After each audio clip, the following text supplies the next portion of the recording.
Channel वक्त की आवाज़ को सब्सक्राइब करें और बेल आइकॉन दबाएं। नाजरीन, वक्त की आवाज़ चैनल में आपका इस्तकबाल है। नाजरीन, समाजी कारकुन नसीरुद्दीन पटेल की इत्तला के मुताबिक रियासत आंध्र प्रदेश में साबिक वज़ीर आला जगन मोहन रेड्डी ने अपने दौरे हुकूमत में 17 मेडिकल कॉलेजेस मंजूर किए थे, जिनमें से 7 मेडिकल कॉलेजेस की तामीर मुकम्मल करने के बाद उनका आगाज़ भी अमल में आया।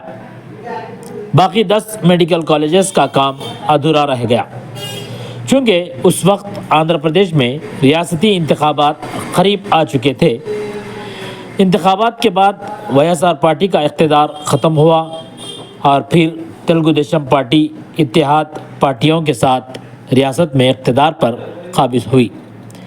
बादशाह इक़्तिदार पार्टी ने मेडिकल कॉलेजेस के अधूरे तामीरी कामों को कॉन्ट्रैक्टर्स की बाकी रकम अदा करते हुए पूरी तरह रोक दिया था, जिसके बाद रियासती हुकूमत ने पब्लिक प्राइवेट प्रॉपर्टी के तहत जीवो पास किया।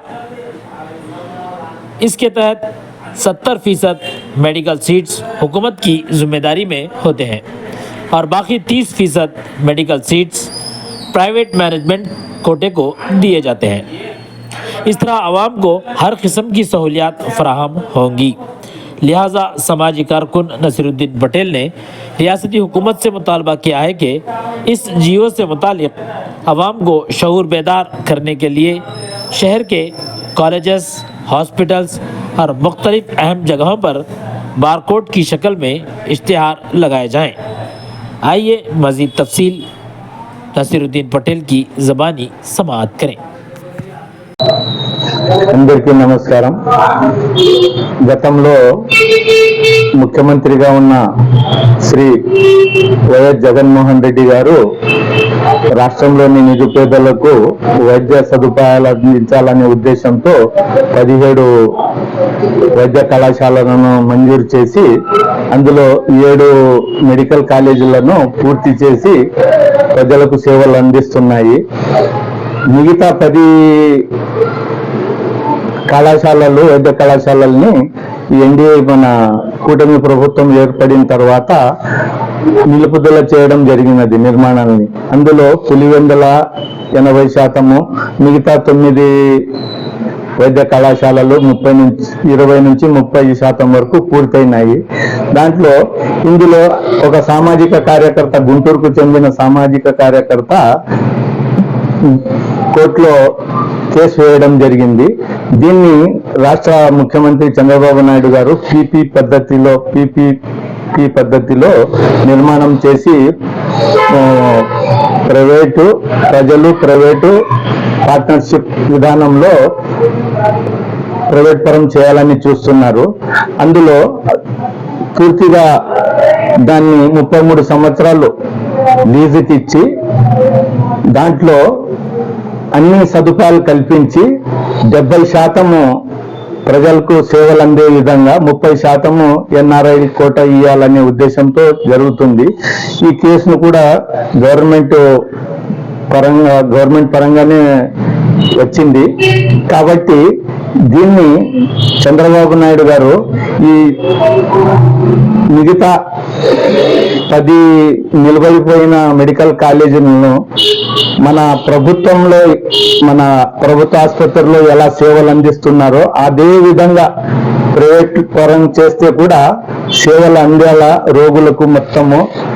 తర్వాత మెడికల్ కాలేజీలో ఏ రిజర్వేషన్లు వర్తిస్తాయో ప్రభుత్వ కళాశాలల్లో ఆ విధంగా అందేలా చూడాలా। తర్వాత మన అన్ని సదుపాయాలు కల్పించి ఎన్టీఆర్ వైద్య ఆరోగ్యశ్రీ ఉంటుందో ఆ విధంగానే అదే కాలేజీల్లో అదే హాస్పిటల్లో పేదలకు వైద్యం అందేలా చూడాలా। కాబట్టి గవర్నమెంట్ మన ప్రభుత్వం కూటమి ప్రభుత్వం వచ్చి సెప్టెంబర్ 5న జీవో నంబర్ MS 590 విడుదల చేసింది। దాంట్లో 70% పేదలకు, 30% ఎన్ఆర్ఐలకు కోటాకిద్దా అని। దయచేసి ఈ 5 కోట్ల మంది ప్రజలు చాలా ఆందోళనలో ఉన్నారు। వైద్య సదుపాయాలు వస్తాయో రావో అని. అలాగే వైద్య విద్యార్థులకు కూడా ఆందోళనలో ఉన్నారు. అలా కాకుండా రాష్ట్ర ప్రభుత్వం అన్ని చోట్ల ఒక బార్కోడ్ తయారు చేసి ఉంచాలా.